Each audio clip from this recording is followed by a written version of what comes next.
Goes to Republican National Convention in Milwaukee now, where Trump is delivering his first public address since assassination attempt.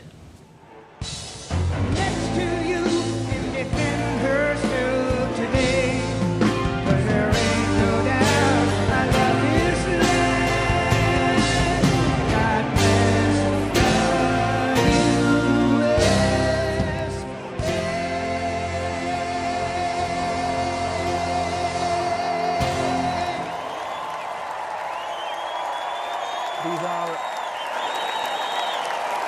that we are showing you from Milwaukee. Donald Trump takes this center stage now, his first public appearance since assassination attempt. In the assassination attempt on Donald Trump, he damaged his upper part of the right ear. But the spirits are high. As you can see, Trump smiling as he takes the center stage in the Republican National Convention in Milwaukee. Wow. And thank you, Dana. Thank you, Kid Rock, sometimes referred to as Bob. And thank you, Lee. Right from the beginning. Thank you very much. What a talent. What a beautiful, beautiful soul. Thank you. Friends, delegates, and fellow citizens, I stand before you this evening with a message of confidence, strength, and hope. 4 months from now, we will have an incredible victory, and we will begin the 4 greatest years in the history of our country. Together we will launch a new era of safety, prosperity, and freedom for citizens of every race, religion, color, and creed. The discord and division in our society must be healed. We must heal it quickly. As Americans, we are bound together by a single fate and a shared destiny. We rise together or we fall apart. I am running to be president for all of America, not half of America, because there is no victory in winning for half of America. So tonight, with faith and devotion, I proudly accept your nomination for President of the United States. Thank you.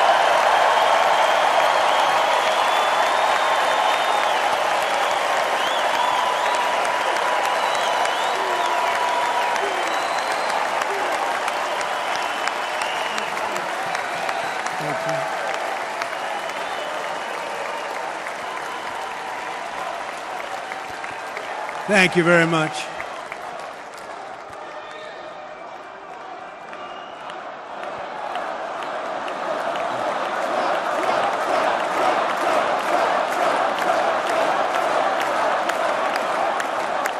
Thank you very much. And we will do it right. We're going to do it right. Let me begin this evening by expressing my gratitude to the American people for your outpouring of love and support following the assassination attempt at my rally on Saturday.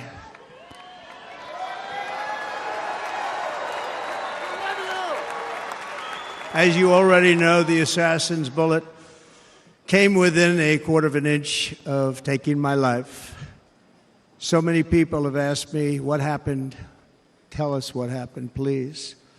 And therefore, I will tell you exactly what happened, and you'll never hear it from me a second time because it's actually too painful to tell. It was a warm, beautiful day in the early evening in Butler Township in the great Commonwealth of Pennsylvania. Music was loudly playing, and the campaign was doing really well. I went to the stage, and the crowd was cheering wildly. Everybody was happy. I began speaking very strongly, powerfully, and happily, because I was discussing the great job my administration did on immigration at the southern border. We were very proud of it.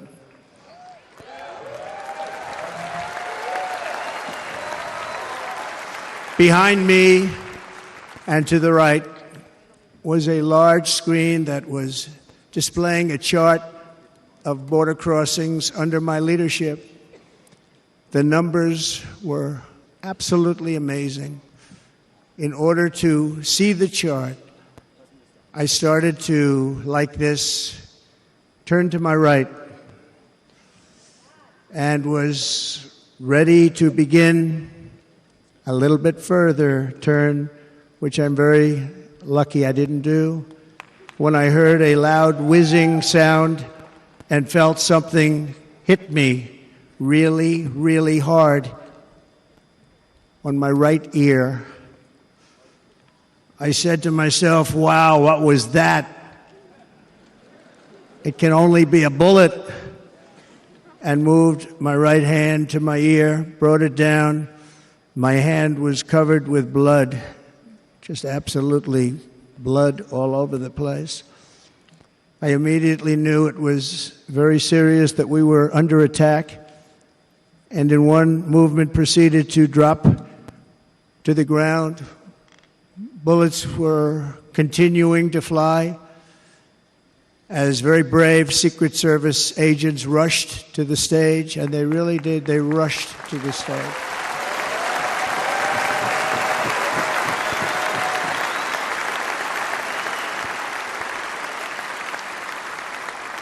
These are great people at great risk, I will tell you, and pounced on top of me so that I would be protected.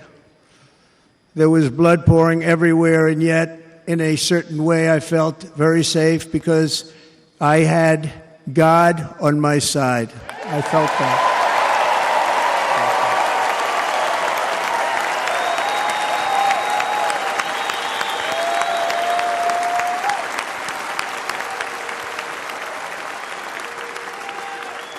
The amazing thing is that prior to the shot, if I had not moved my head at that very last instant, the assassin's bullet would have perfectly hit its mark, and I would not be here tonight. We would not be together.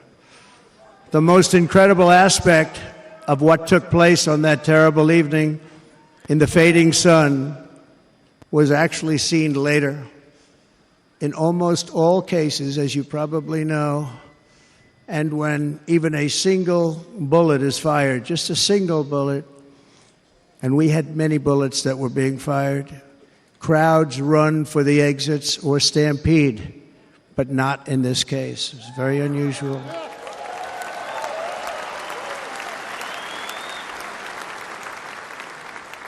This massive crowd of tens of thousands of people stood by and didn't move an inch. In fact, many of them bravely but automatically stood up looking for where the sniper would be. They knew immediately it was a sniper, and then began pointing at him. You can see that if you look at the group behind me. That was just a small group compared to what was in front. Nobody ran, and by not stampeding, many lives were saved. But that isn't the reason that they didn't move. The reason is that they knew I was in very serious trouble. They saw it. They saw me go down. They saw the blood and thought, actually most did, that I was dead. They knew it was a shot to the head. They saw the blood. And there's an interesting statistic. The ears are the bloodiest part. If something happens with the ears, they bleed more than any other part of the body. For whatever reason, the doctors told me that. I said, why is there so much blood? He said, it's the ears. They bleed more. So we learned something, but they just, this beautiful crowd, they didn't want to leave me. They knew I was in trouble. They didn't want to leave me. And you can see that love written all over their faces. Incredible people. They're incredible people. Bullets were flying over us, yet I felt serene. But now the Secret Service agents were putting themselves in peril. They were in very dangerous territory. Bullets were flying right over them, missing them by a very small amount of inches. And then it all stopped. Our Secret Service sniper, from a much greater distance and with only one bullet used, took the assassin's life, took him out.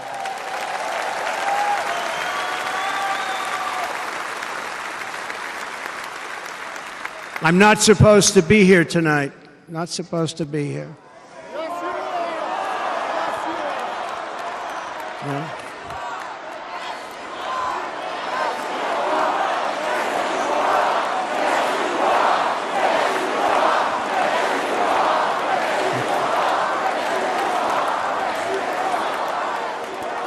Thank you. But I'm not. And I'll tell you, I stand before you in this arena only by the grace of Almighty God.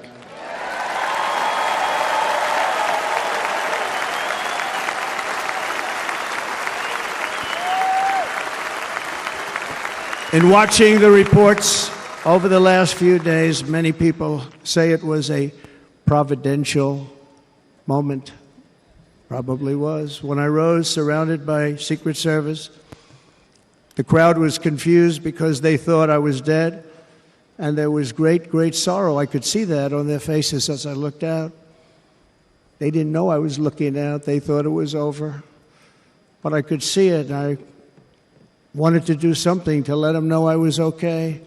I raised my right arm, looked at the thousands and thousands of people that were breathlessly waiting, and started shouting, "Fight, fight, fight."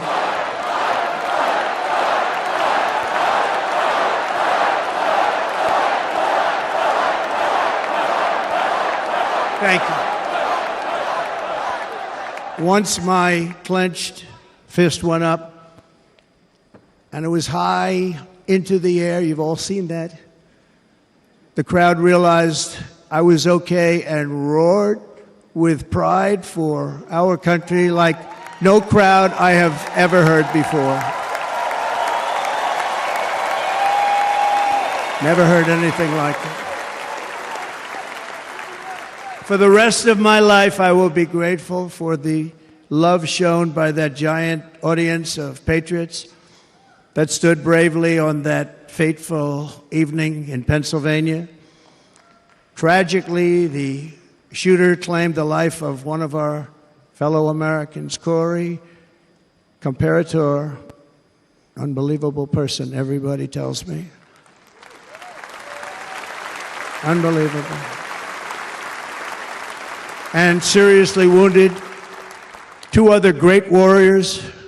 Spoke to them today. David Dutch and James Copenhaver. Two great people.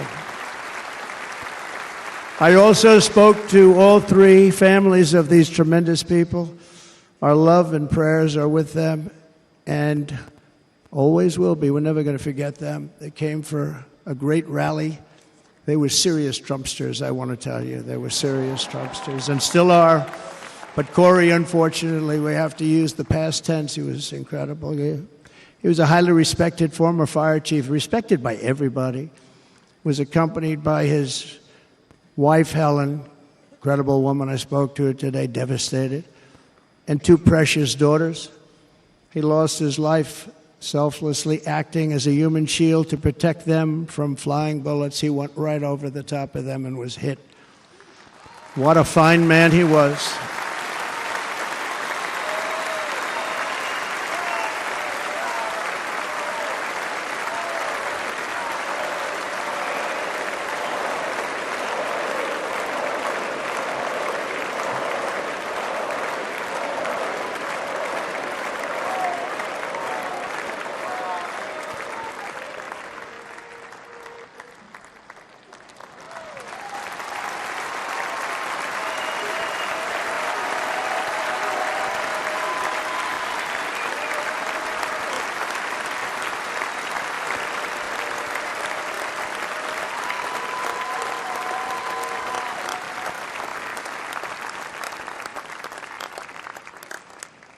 I want to thank the fire department and the family for sending his helmet, his outfit, and it was just something, and they're going to do something very special when they get it. But we did something which cannot match what happened, not even close. But I am very proud to say that over the past few days, we've raised $6.3 million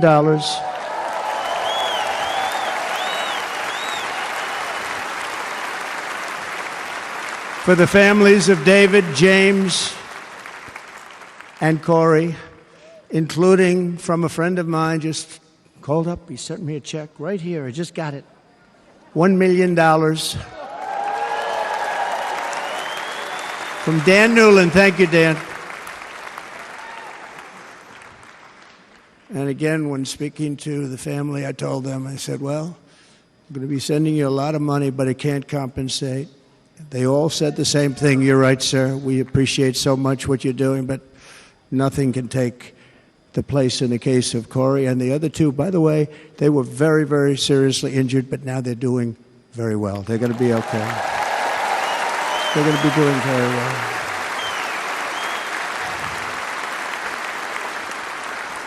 They're warriors. So now I ask that we observe a moment of silence in honor of our friend Corey.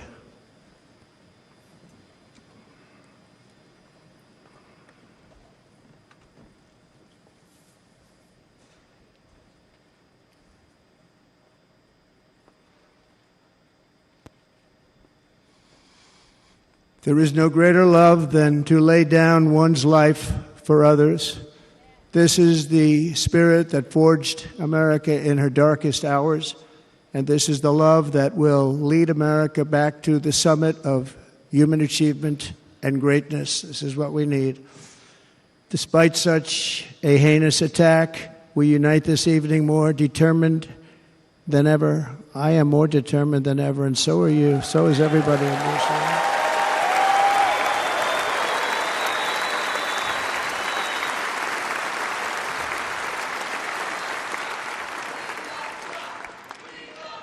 Thank you. Thank you very much.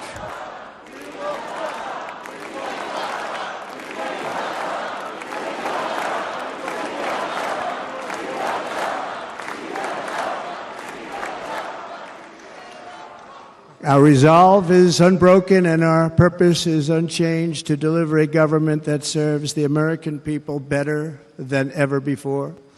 Nothing will stop me in this mission because our vision is righteous and our cause is pure. No matter what obstacle comes our way, we will not break, we will not bend, we will not back down, and I will never stop fighting for you, your family, and our magnificent country. Never.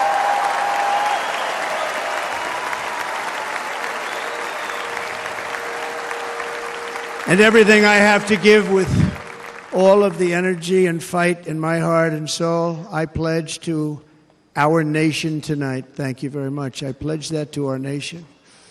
We're going to turn our nation around, and we're going to do it very quickly. Thank you.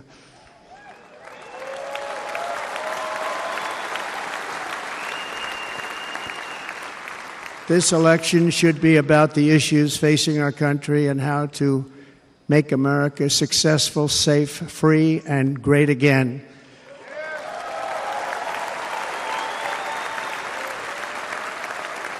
In an age when our politics too often divide us, now is the time to remember that we are all fellow citizens. We are one nation under God, indivisible, with liberty and justice for all.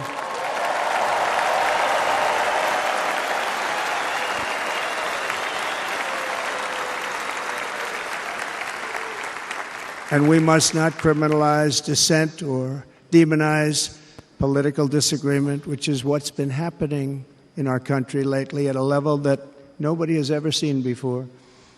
In that spirit, the Democrat Party should immediately stop weaponizing the justice system and labeling their political opponent as an enemy of democracy. Especially since That is not true. In fact, I am the one saving democracy for the people of our country.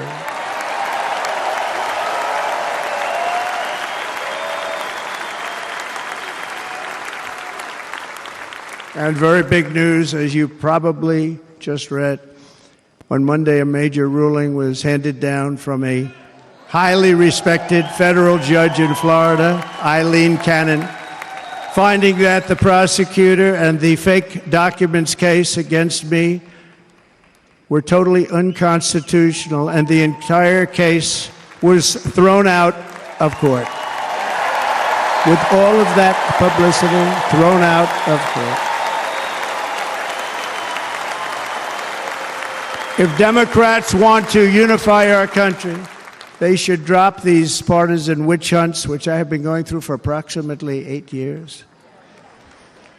And they should do that without delay and allow an election to proceed that is worthy of our people. We're going to win it anyway, but worthy of our people. On this journey, I am deeply honored to be joined by my amazing wife, Melania.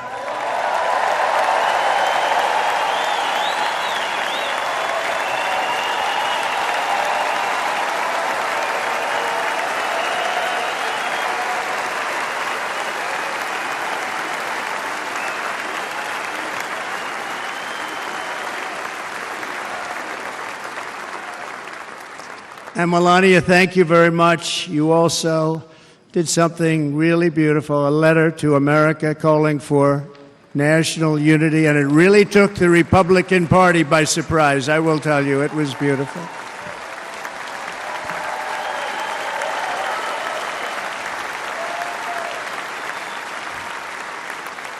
In fact, some very serious people said that we should take that letter and put it as part of the Republican platform. That would be an honor, wouldn't it? Right, Mr. Congressman? But it captivated so many, so I also want to thank my entire family for being here. Don, Kimberly, Ivanka and Jared, Eric and Lara, Tiffany and Michael, Barron. We love our Barron.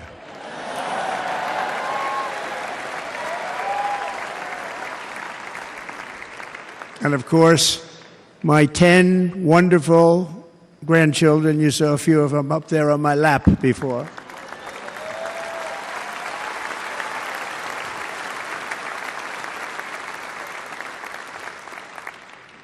And how good was Dana? Was Dana good? I mean, was he good?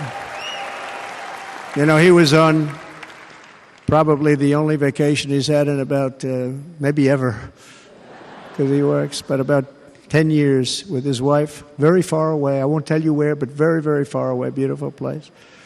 And my people called, and he said, I won't be able to do it. This is many, many years. I promised my wife I can't do it. And they came in, they said, Dana won't be able to do it, because he was my first, second, and third choice. I said, well, that's too bad, but I understand. He's away, and it's good. It's good for him. And that was it. About 30 minutes later, she came back in, sir, Dana just called. He's going to do it. And his wife, she said, you can't turn him down. You just can't do it. You have to go. That's a good wife.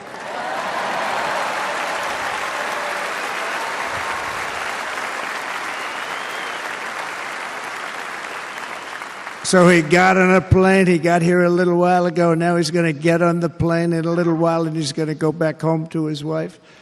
But they're great, and I just want to thank her and him and their whole family, because that's not easy.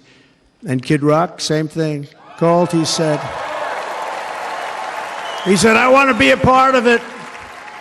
I want to be a part, because, Kid does his great song, Big, Big Monster song. I had no idea. He became a friend of mine over the last 10 years. And he's amazing. Everyone loves him. I didn't even know how big he was. He has rallies, 35, 40,000 people he gets every time he goes out. I think he's making so much money, he doesn't know what the hell to do with it. You want to know? And then we have my other friend, and I've known him so long, and we took that song, and it was a big success, but we made that I saw a chart of great songs to America. That was #1 on the chart recently, #1. So that's Lee Greenwood, a very special, beautiful person. He's a beautiful man. But they all wanted to be here. They called. And how about the Hulkster? How good was he? Is he up? Where is he? Boy, oh boy.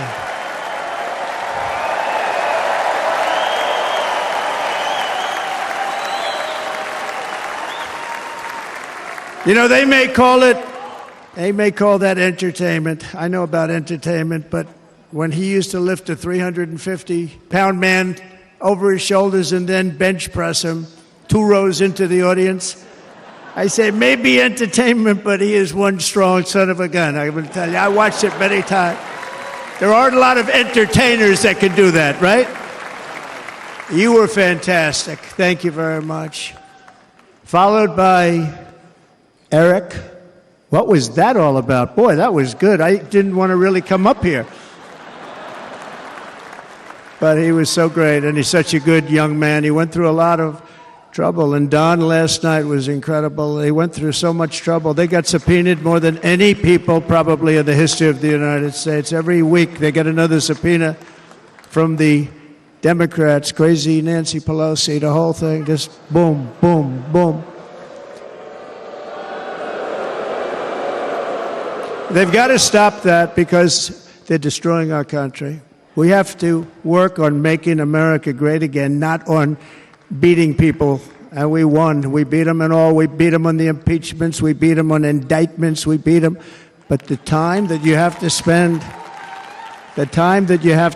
if they would devote that genius to helping our country, we'd have a much stronger and better country.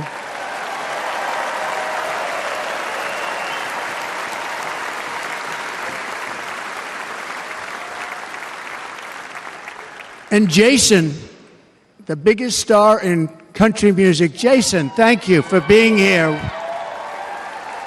Jason, thank you very much. Jason Aldean, he's good. I like his wife even better, by the way. She's here. Thank you, Jason. But I'm thrilled to have a new friend and partner fighting by my side. The next Vice President of the United States, the current Senator from Ohio, JD Vance, and his incredible wife, Usha.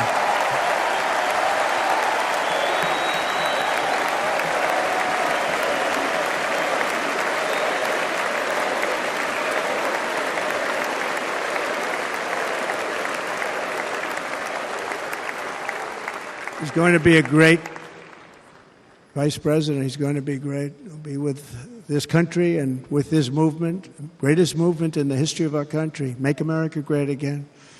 When they criticize it, they say, we're going to try and stop MAGA. I said, MAGA is Make America Great Again. What are you going to stop? There's nothing to stop. Then they say, oh, that's right. It's very tough to fight it.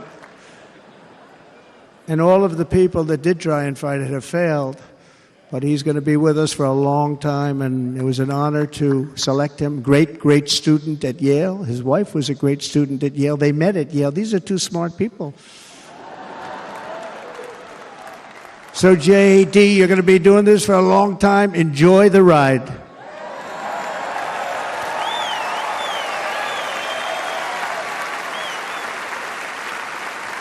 And a very special thank you to the extraordinary people of Milwaukee and the great state of... Oh, there they are. There they are. You are so easy to spot. And Green Bay's going to have a good team this year, right? They're going to have a good team. They're going to have a good team. Most of the audience doesn't like it, but it's true. You're going to have a very good team this year. And by the way, Wisconsin, we are spending over $250 million here creating jobs and other economic development all over the place. So I hope you will remember this in November and give us your vote. I am trying to buy your vote. I'll be honest about that.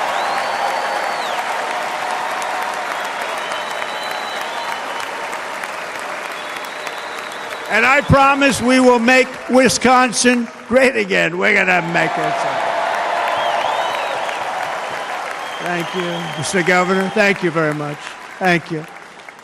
I'm here tonight to lay out a vision for the whole nation, to every citizen, whether you're a young or old man or woman, Democrat, Republican, or independent, black or white, Asian or Hispanic. I extend to you a hand of loyalty and of friendship. Together we will lead America to new heights of greatness like the world has never seen before. We were right there in the first term.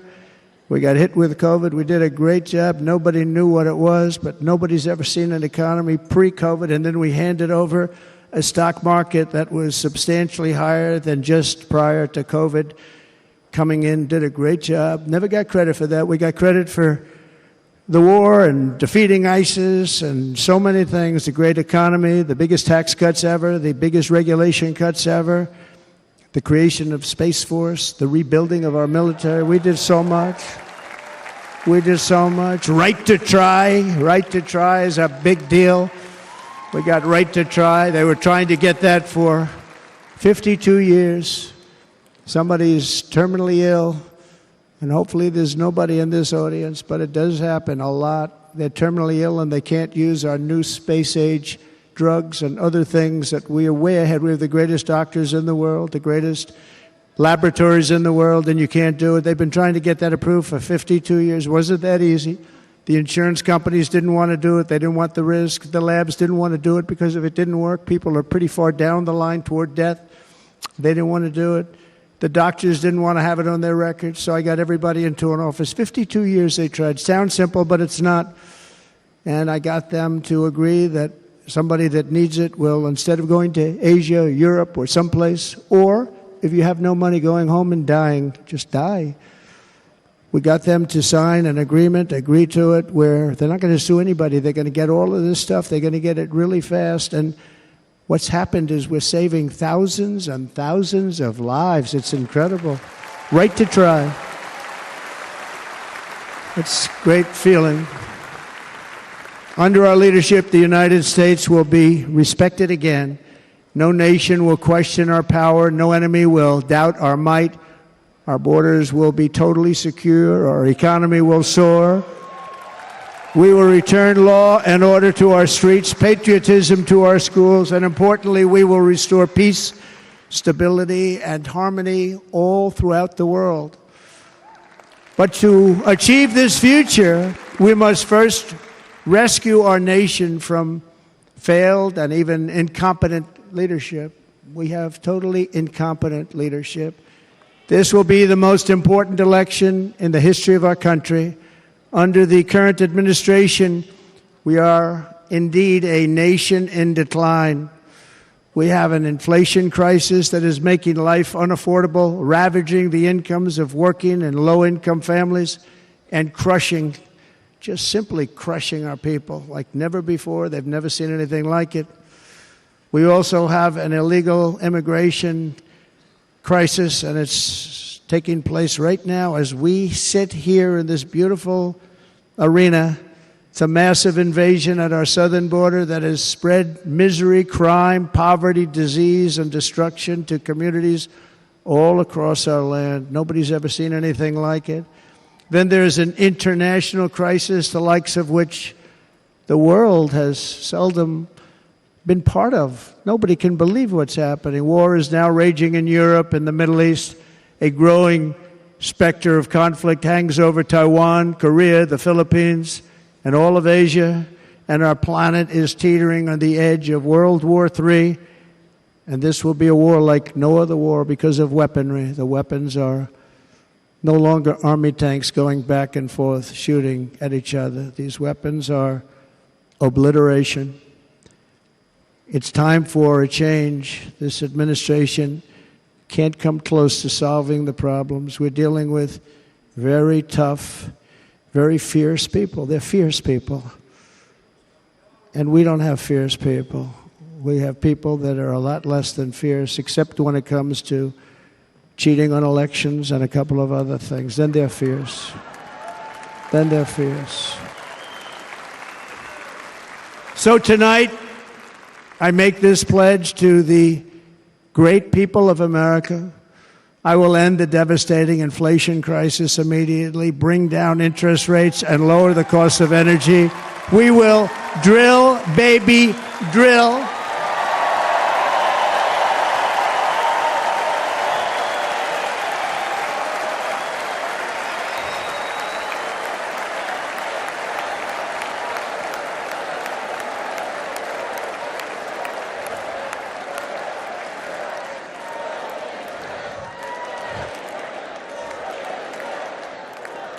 Can you believe what they're doing? But by doing that, we will lead a large-scale decline in prices. Prices will start to come down. Energy raised it. They took our energy policies and destroyed them. Then they immediately went back to them, but by that time, so much was lost. But we will do it at levels that nobody's ever seen before, and we'll end lots of different things. We'll start paying off debt and start lowering taxes even further. We gave you the largest tax cut. We'll do it more. You know, people don't realize I brought taxes way down, way down, and yet we took in more revenues the following year than we did when the tax rate was much higher. Most people said, how did you do that? Because it was incentive. Everybody was coming to the country. They were bringing back billions and billions of dollars into our country. The companies made it impossible to bring it back. The tax rate was too high, and the legal complications were far too great. I changed both of them, and hundreds of billions of dollars by Apple and so many other companies were brought back into our nation, and we had an economy the likes of which no nation had ever seen. China, we were beating them at levels that were incredible. And they know it. They know it. We'll do it again, but we'll do it even better. I will end the illegal immigration crisis by closing our border and finishing the wall, most of which I've already built.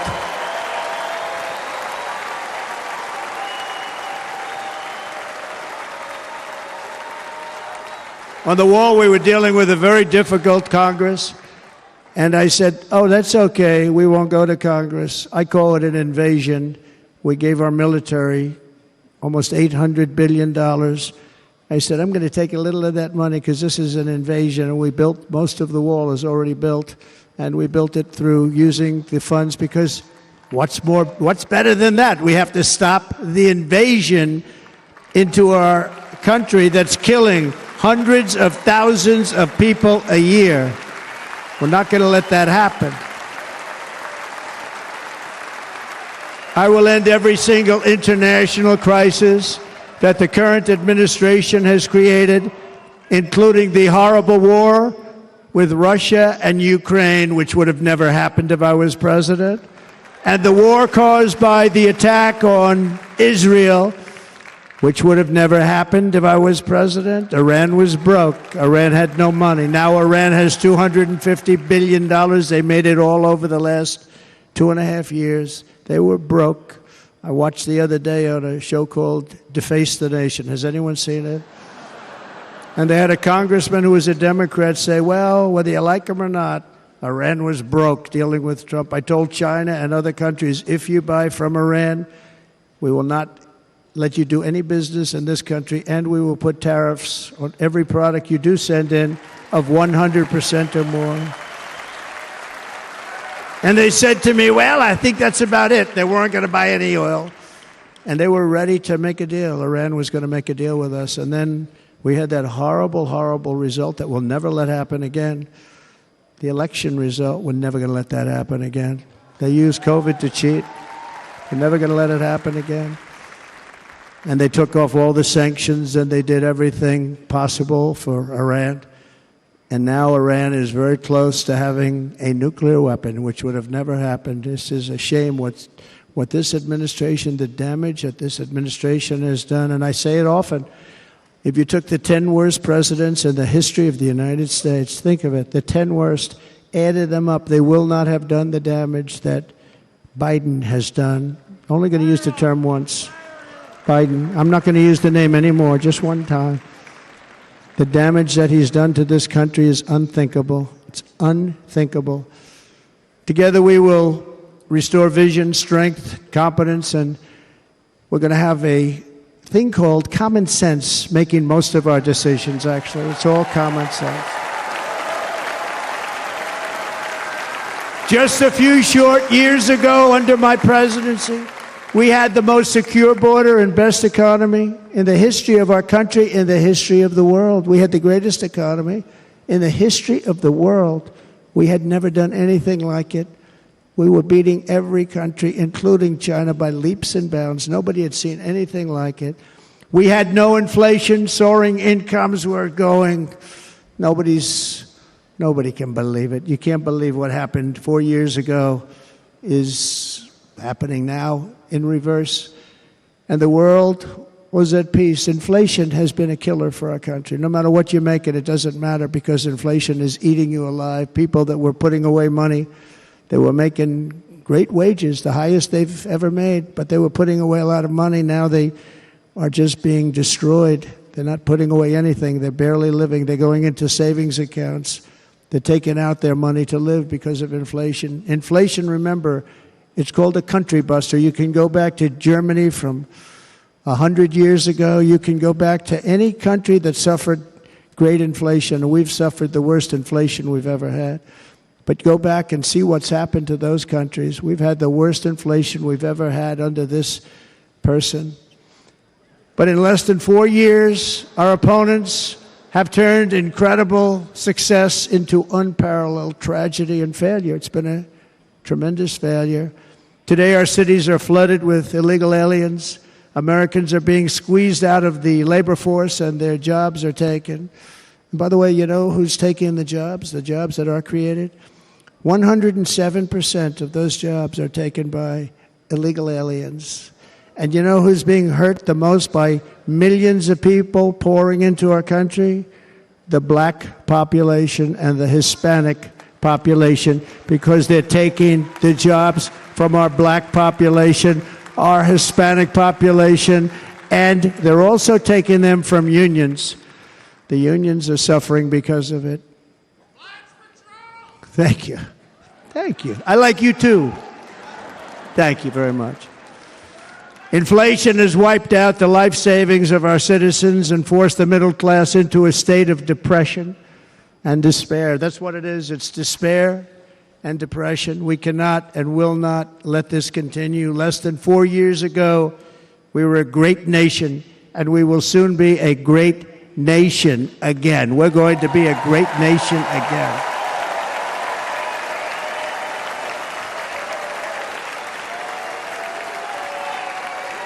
Thank you. With proper leadership, every disaster we are now enduring will be fixed, and it will be fixed very, very quickly. So tonight, whether you've supported me in the past or not, I hope you will support me in the future, because I will bring back the American dream. That's what we're going to do. You don't even hear about the American dream anymore. With great humility, I am asking you to be excited about the future of our country. Be excited. Be excited.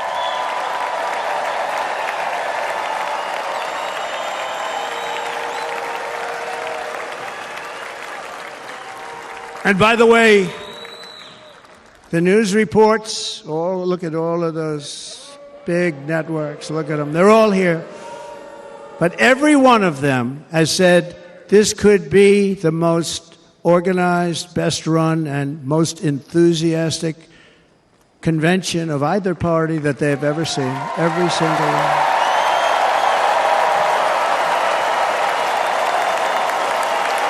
And it's true. It's true. And there's love in the room. There's great love in the room.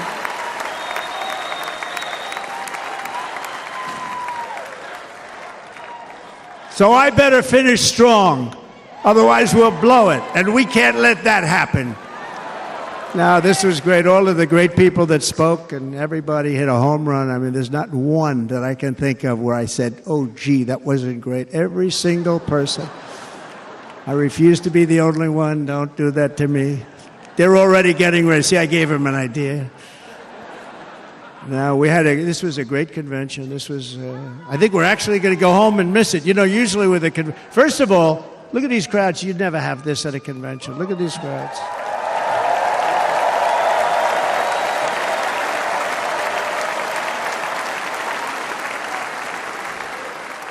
Love, it's about love. This week, the entire Republican Party has formally adopted an agenda for America's renewal, and you saw that agenda, and it's very short compared to the long, boring, meaningless agendas of the past, including the Democrats. They write these things that are hundreds of pages long, and they never read them after they're done.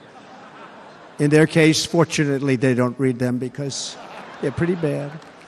It's a series of bold promises that we will swiftly implement when you give us a Republican House. And Mr. Speaker, thank you very much. We have our great Speaker of the House with us tonight. Mr. Speaker, thank you very much. Thank you. A Republican Senate, we have many senators here. And send me back to our beautiful White House just a few short months from now. We're talking about just months. It can't come fast enough. We have to get it done. First, we must get economic relief to our citizens. Starting on day one, we will drive down prices and make America affordable again. We have to make it affordable. It's not affordable. People can't live like this. Under this administration, our current administration, groceries are up 57%, gasoline is up 60% and 70%, mortgage rates have quadrupled. And the fact is, it doesn't matter what they are because you can't get the money anyway. You can't buy houses. Young people can't get any financing to buy a house. The total household costs have increased an average of $28,000 per family under this administration. Republicans have a plan to bring down prices and bring them down very, very rapidly. By slashing energy costs, we will in turn reduce the cost of transportation, manufacturing, and all household goods. So much starts with energy. And remember, we have more liquid gold under our feet than any other country by far. We are a nation that has the opportunity to make an absolute fortune with its energy. We have it, and China doesn't. Under the Trump administration, just 3.5 years ago, we were energy independent. But soon, we will actually be better than that. We will be energy dominant and supply not only ourselves, but we will supply the rest of the world with numbers that nobody has ever seen, and we will reduce our debt, $36 trillion. We will start reducing that, and we will also reduce your taxes still further. Next, and by the way, they want to raise your taxes 4 times, think of it. And all my life I grew up watching politicians. I always loved politics, I guess. I was on the other side. I'd watch and they were always talking about, we will give you a tax cut. We will give you a tax cut. My whole life I was watching, I will give you a tax cut, right, Mr. Congressman? That's all they talked about. This is the only administration that said, we're going to raise your taxes by 4 times what you're paying now, and people are supposed to vote for them? I've never heard it. You're paying too much, we're going to reduce your taxes still further. We gave you the biggest one, as I said. We're going to give you more, and it's going to lead to tremendous growth. We want growth in our country. That's what's going to pay off our debt. And next, we will end the ridiculous and actually incredible waste of taxpayer dollars that is fueling the inflation crisis. They spent trillions of dollars on things having to do with the Green New Scam. It's a scam.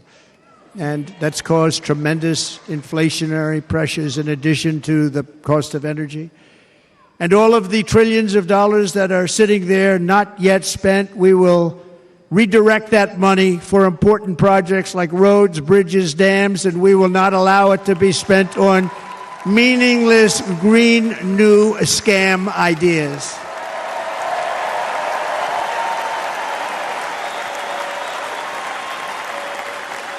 And I will end the electric vehicle mandate on day one.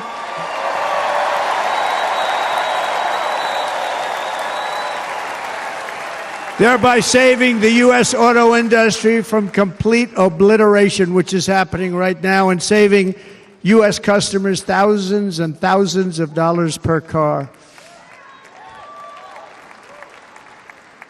And right now, as we speak, large factories just started are being built across the border in Mexico. So with all the other things happening on our border, and they're being built by China to make cars and to sell them into our country. No tax, no anything.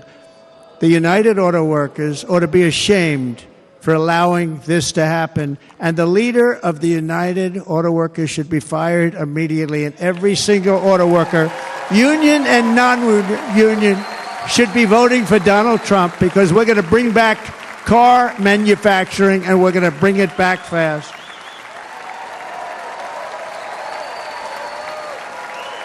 They're building some of the largest auto plants anywhere in the world. Think of it, in the world. We're going to bring it back. We're going to make them. We don't mind that happening, but those plants are going to be built in the United States, and our people are going to man those plants.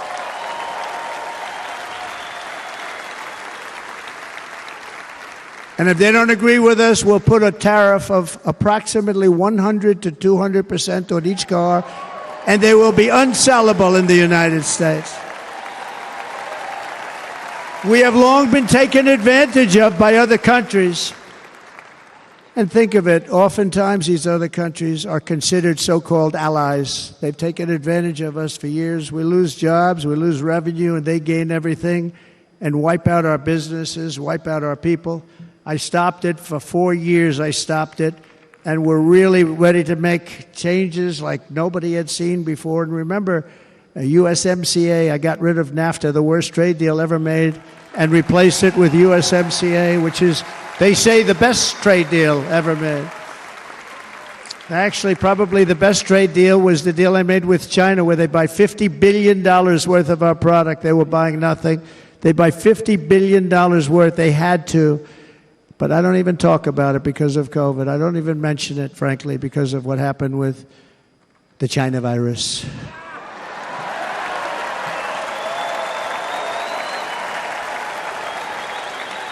We will not let countries come in, take our jobs, and plunder our nation. They come and do that. They plunder our nation. The way they will sell their product in America is to build it in America. Very simple. Build it in America and only in America.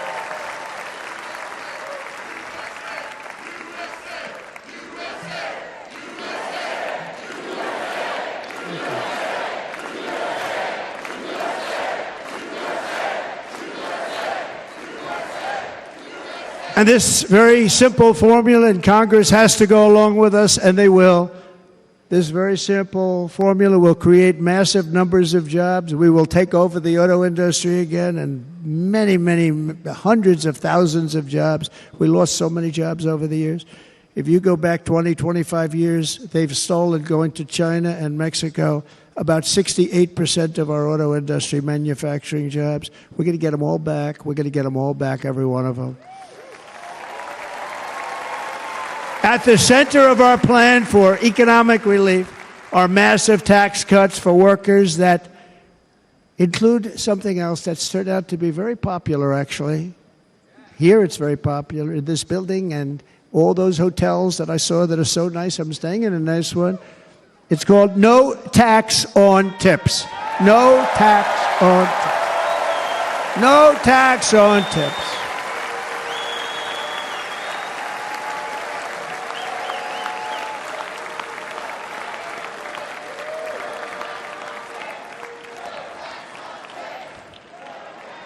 I got that by having dinner recently in Nevada, where we're leading by about 14 points. Hello. I'll see you there very soon, everybody. And we're having dinner at a beautiful restaurant in the Trump building on the Strip, and it's a great building, and the waitress comes over. How's everything going? A really nice person. How's everything? Oh, sir, it's so tough. The government's after me all the time on tips, tips, tips. I said, well, they give you cash. Would they be able to find him? She said, actually, and I didn't know this, she said, very little cash is given. It's all put right on the check. and they come in and they take so much of our money, it's just ridiculous, and they don't believe anything we say, and they've just hired, as you know, 88,000 agents to go after them even more. And I said, this shows the level of my, most people go out, they hire consultants, they pay millions of dollars. But I said to her, let me just ask you a question. Would you be happy if you had no tax on tips? She said, what a great idea. I got my information from a very smart waitress. That's better than spending millions of dollars. And everybody loves it. Waitresses and caddies and drivers and everybody. It's a large group of people that are being really hurt badly. They make money, let them keep their money. I'm going to protect Social Security and Medicare. Democrats are going to destroy Social Security and Medicare because all of these people, by the millions they're coming in, they're going to be on Social Security and Medicare and other things, and you're not able to afford it. They are destroying your Social Security and your Medicare. Under my plan, incomes will skyrocket, inflation will vanish completely, jobs will come roaring back, and the middle class will prosper like never, ever before, and we're going to do it very rapidly.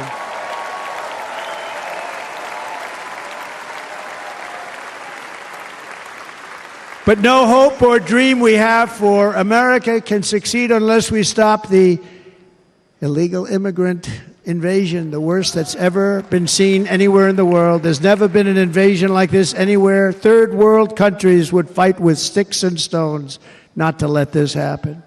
The invasion at our southern border, we will stop it, and we will stop it quickly. You heard Tom Homan yesterday. Tom Homan, put him in charge and just sit back and watch.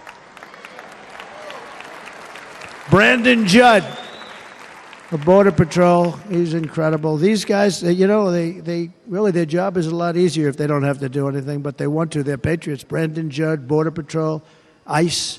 ICE goes out. You have to see what ICE does with MS-13. You have these are probably the worst gang, and ICE goes in there. And I know a lot of people in these rows here, and they're very tough people, but they don't want to do this job. They'll go into a pack of MS-13 killers. They're the worst. Probably the worst gangs in the world. We have thousands of them. I moved thousands and thousands out in my 4 years. We moved them out, and it was a pleasure. But ICE would go right into a pack of these killers, and you see fists flying, you see everything flying, and then they take them. They put them in a paddy wagon. They take them back, and they get them out of our country. And the other countries weren't accepting them back, and I called up, and I said, tell them that we're not giving them economic aid anymore. And the next day, I got calls from all of these countries that were terminated. Billions of dollars we spend on economic aid to countries that does us, frankly, no good. And the next day, I was called by everybody. I couldn't take all the calls. Sir, what's the problem? I said, you won't take your killers back that you sent in caravans into America. You won't take them back. Well, sir, if you'd like us to, we would give very serious consideration to doing that. And within 24 hours, they were being taken back. For years and years, when I first came in, they said President Obama tried to get him to go back, and they wouldn't accept him. They'd put planes on the runway so you couldn't leave the plane. They'd close the road so you couldn't take the buses. They'd all have to turn back.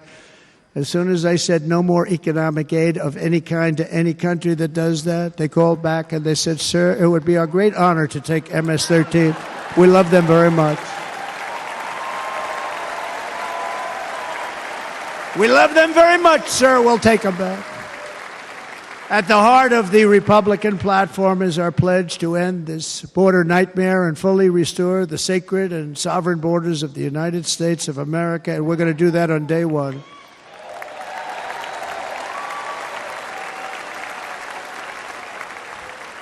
That means two things on day one, right? Drill, baby, drill, and close our borders.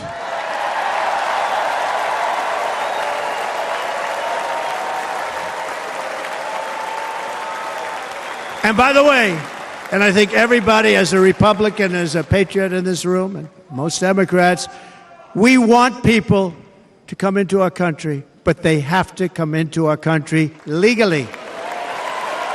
Legally.